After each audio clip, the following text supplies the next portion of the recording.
नमस्कार दोस्तों, आज मैं फिर से हाजिर हूँ एक बिल्कुल ही नए इन्वेस्टमेंट ऑप्शन के साथ। दोस्तों, आज मैं जिस स्कीम के बारे में बात करने जा रहा हूँ वो स्कीम जब से शुरू हुई है यानी कि 2 जनवरी 2013 से लेकर के अभी तक का उसका रिटर्न रहा है 24.18% का।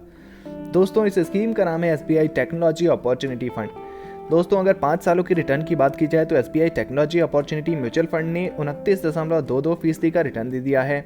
वहीं अगर 3 साल के रिटर्न की बात की जाए तो SBI टेक्नोलॉजी अपॉर्चुनिटी फंड ने पिछले 3 वर्षों में 33.39% का रिटर्न दिया है। और वहीं अगर 1 साल के रिटर्न को देखा जाए दोस्तों, तो पिछले 1 वर्ष ने इस स्कीम ने बहुत ही बेहतरीन रिटर्न के साथ 44.86% का बेहतरीन रिटर्न दिया है। दोस्तों, अगर 6 महीने की ही बात कर लें तो मात्र पिछले 6 महीने में SBI टेक्नोलॉजी अपॉर्चुनिटी फंड ने 8.88% का रिटर्न दे दिया है, जो कि FD या फिर RD की तुलना में कहीं ज़्यादा रिटर्न होता है ये। दोस्तों, अगर आप म्यूचुअल फंड में निवेश करने में इंटरेस्टेड हैं तो आपके पास निवेश करने के 2 तरीके होते हैं। पहला तरीका ये होता है कि आप अगर SIP के जरिए निवेश करें।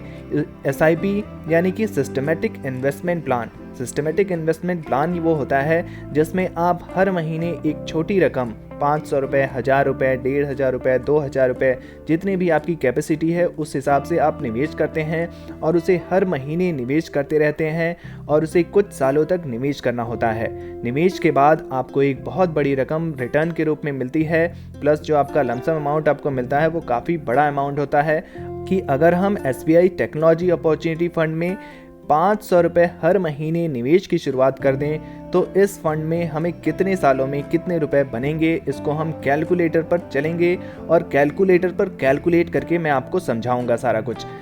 दूसरा तरीका दोस्तों इसमें निवेश करने का ये होता है कि SBI टेक्नोलॉजी अपॉर्चुनिटी फंड में आप एक मुश्त, जैसे आप FD कराते हैं, एक मुश्त पैसा आप इस फंड में डाल दें और उसे कुछ सालों के लिए छोड़ दें, उसके बाद भी एक बड़ा फंड तैयार हो जाता है। दोस्तों, आज जो हमने इस वीडियो में आपको बताने का लक्ष्य रखा है वो 500 रुपये रखा है। आपने थंबनेल पे देखा ही होगा। 500 रुपये से आप एक बहुत बड़ी रकम तैयार कर सकते हैं। इसको हम समझेंगे कैलकुलेटर के माध्यम से वीडियो के अंत में, लेकिन इससे पहले हमें कंपनी की कुछ जरूरी जानकारियां जाननी जरूरी है। इस फंड की हम कुछ डिटेल्स जान लेते हैं।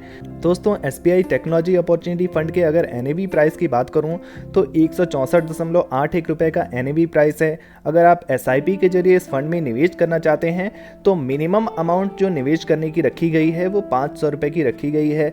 मैक्सिमम आप कितना भी रुपये डाल सकते हैं। उसी तरीके से अगर आप लमसम में निवेश करना चाहते हैं तो मिनिमम जो अमाउंट है वो निवेश करने का 5000 रुपये, एक साथ अगर एक मुश्त पैसा डालना चाहते हैं तो मिनिमम अमाउंट 5000 रुपये है। आपको 5000 रुपये तो करने ही होंगे। मैक्सिमम आप कितने भी रुपए डाल सकते हैं इस फंड में। दोस्तों, SBI टेक्नोलॉजी अपॉर्चुनिटी फंड के अगर फंड साइज की बात की जाए तो 2301.73 करोड़ रुपए का फंड साइज है, जो कि काफ़ी बड़ा फंड साइज होता है। इतने ज़्यादा पैसे निवेश किए गए हैं इस फंड में। अगर हम कंपनी वाइज होल्डिंग्स को देखें दोस्तों, तो देखते हैं किन किन कंपनियों में SBI टेक्नोलॉजी अपॉर्चुनिटी फंड में निवेश किया गया है। दोस्तों, ये एक टेक्नोलॉजी सेक्टर का फंड है, इसलिए इन्फोसिस लिमिटेड में निवेश किया गया है, HCL technologies limited, Alphabet INC class A limited, tech Mahindra limited, Tata consultancy services limited, भारतीय एयरटेल लिमिटेड जैसी टेक्नोलॉजी सेक्टर की सारी कंपनियां हैं इसके निवेश में। वहीं अगर हम सेक्टर वाइज एलोकेशन देखें दोस्तों, तो आप देख सकते हैं टेक्नोलॉजी सेक्टर में यहाँ पर 86.6% का निवेश किया गया है। सर्विसेज सेक्टर में 7% का निवेश है। कम्युनिकेशन सेक्टर में 5.6% और फिर अदर सेक्टर में 0.7% का निवेश किया गया है। चलिए दोस्तों, अब समय ना गंवाते हुए हम चलते हैं कैलकुलेटर पर और हम वहां चल के कैलकुलेट करके आपको बताने जा रहे हैं कि हर महीने अगर आप 500 रुपये SIP यानी कि सिस्टमेटिक इन्वेस्टमेंट प्लान के जरिए SBI टेक्नोलॉजी अपॉर्चुनिटी फंड में निवेश करने की शुरुआत कर दें तो इस फंड के माध्यम से आप कितने रुपए बना सकते हैं, इसको हम कैलकुलेटर पर समझते हैं। तो दोस्तों, ये है हमारा कैलकुलेटर। यहाँ पर जो हमने मंथली इन्वेस्टमेंट का लक्ष्य रखा है वो 500 रुपये का रखा है, इसलिए हम यहाँ पर मंथली इन्वेस्टमेंट के यहाँ पर सेक्शन में 500 रुपये डाल देते हैं। दोस्तों, अगर रिटर्न की मैं बात करूँ तो जब से ये फंड शुरू हुआ है तब से लेकर के अभी तक का जो इसने रिटर्न दिया है वो 24% से भी ज़्यादा कर दिया है यहाँ पर, इसलिए हम एक्सपेक्टेड रिटर्न रेट 24% का लेकर चल रहे हैं। अगर टाइम पीरियड की मैं बात करूँ दोस्तों, तो अगर हम पहले 5 सालों के लिए कैलकुलेट करते हैं, कहने का मतलब यह है कि अगर आप 500 रुपये का निवेश करते हैं, हर महीने निवेश करते हुए आप 5 सालों तक लगातार निवेश करते रहते हैं, तो उस केस में जो आपका टोटल इन्वेस्टमेंट अमाउंट होगा आप इस फंड में 5 सालों में टोटल इन्वेस्ट कर चुके होंगे 30,000 रुपये का। और दोस्तों 30,000 रुपये पर जो आपको रिटर्न मिल रहा है वो 28,166 रुपये का मिल रहा है, और आपकी जो कुल फंड वैल्यू हो जा रही है वो 58,166 रुपये हो जा रही है 5 सालों में।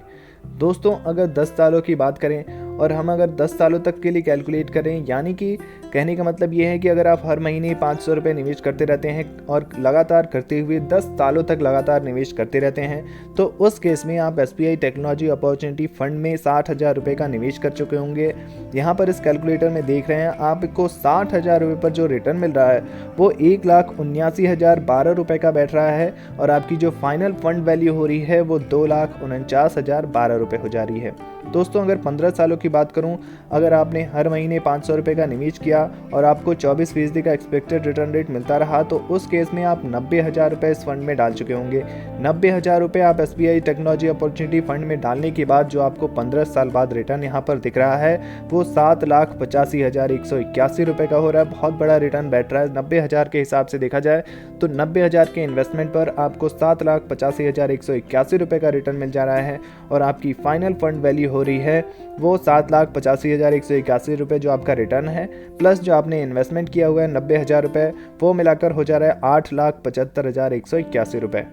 दोस्तों अगर 20 सालों की मैं बात करूं और अगर हमने इन्वेस्ट किया है 20 सालों तक लगातार हर महीने 500 रुपये का निवेश करते रहे, तो हर महीने निवेश करते हुए आप इन्वेस्टमेंट अमाउंट 1,20,000 का हो जाएगा आपका, और 1,20,000 पर अगर 24% रिटर्न रेट के हिसाब से आपको रिटर्न मिलता रहा तो 1,20,000 पर आपको इस कैलकुलेटर में देख सकते हैं 28,09,663 रुपये का रिटर्न मिल रहा है, और आपकी जो कुल फंड वैल्यू हो रही है वो 29,29,663 रुपये हो जा रही है। दोस्तों अगर 25 सालों की बात करूं और अगर आपने 25 सालों तक हर महीने 500 रुपये का निवेश किया, तो उस केस में आप 1.5 लाख रुपए इस फंड में डाल चुके होंगे, और उस 1,50,000 पर जो आपको रिटर्न मिलेगा, अगर 24% रिटर्न रेट चलता रहा तो 24% के हिसाब से जो एस्टिमेटेड रिटर्न आप इस कैलकुलेटर में देख रहे हैं मात्र 1.5 लाख रुपये पर आपको 95,20,980 रुपये का रिटर्न मिल रहा है, और आपकी जो कुल फंड वैल्यू हो रही है वो 96,70,480 रुपये हो जा रही है। वहीं अगर 30 सालों की बात कर लेते हैं दोस्तों, कम उम्र में अगर आपने निवेश करने की शुरुआत कर दी, 30 सालों तक आप निवेश करते रहे, 25 साल की उम्र में शुरुआत कर दी तो जब आपकी उम्र 55 वर्ष की होगी, या फिर 30 साल की उम्र में शुरुआत कर दी तो आपकी उम्र जब 60 वर्ष की हो जाएगी। अगर आपने और भी कम उम्र में 20-22 साल की उम्र में शुरुआत कर दी, तब अगर उस केस में 30 वर्ष तक अगर आप 500 रुपये हर महीने का निवेश करते रहे SBI टेक्नोलॉजी अपॉर्चुनिटी फंड में, तो उस केस में आप इस फंड में 1,80,000 रुपये डाल चुके होंगे, और उस 1,80,000 पर दोस्तों जो आपको रिटर्न यहाँ पर इस कैलकुलेटर में देख सकते हैं, वो कैलकुलेटर आपको दिखा रहा है रिटर्न 3,16,07,309 रुपये का, और आप विश्वास नहीं करेंगे आपकी जो फाइनल फंड वैल्यू होगी वो हो जाएगी 3,17,87,309 रुपये। मात्र दोस्तों 500 रुपये के निवेश से आप अगर SBI टेक्नोलॉजी अपॉर्चुनिटी फंड को चुनते हैं तो उसमें आपको 3,87,309 रुपये का रिटर्न टोटल फंड वैल्यू हो सकती है आपके पास, अगर आप 30 सालों तक निवेश करते रहें तो। दोस्तों SBI टेक्नोलॉजी अपॉर्चुनिटी फंड की अगर कुछ अन्य डिटेल्स पर मैं बात करूं तो एक्सपेंस रेशियो आपको 0.91% का देना होता है। एग्जिट लॉट 0.50% का होता है अगर आप 15 दिन के भीतर रिडीम कर लेते हैं, और स्टैम्प ड्यूटी यहाँ पर दोस्तों आपको 0.005% का देना होता है। और आपको कैपिटल गेन टैक्स देना होता है। कैपिटल गेन टैक्स 2 तरह के होते हैं। अगर आप 1 साल के पहले अपना पैसा निकाल लेते हैं तो आपको short term capital gain tax देना होता है, वो होता है 15% प्लस सेस प्लस सरचार्ज। और वहीं अगर आप 1 साल के बाद पैसा निकालते हैं तो आपको long term capital gain tax देना होता है, जिसमें आपको 1 लाख तक कोई भी टैक्स नहीं देना होता है। अगर आपका कैपिटल गेन 1 लाख से ऊपर होता है तो आपको 10% प्लस सेस प्लस सरचार्ज देना होता है। तो दोस्तों SBI टेक्नोलॉजी अपॉर्चुनिटी फंड से जुड़ी ये जानकारी कैसी लगी कमेंट बॉक्स में ज़रूर लिखिए। वीडियो से जुड़ा कोई भी प्रश्न है तो आप पूछ सकते हैं, और ऐसे ही नए नए इन्वेस्टमेंट ऑप्शंस के लिए हमारे इस चैनल को सब्सक्राइब करना बिल्कुल ना भूलें। धन्यवाद।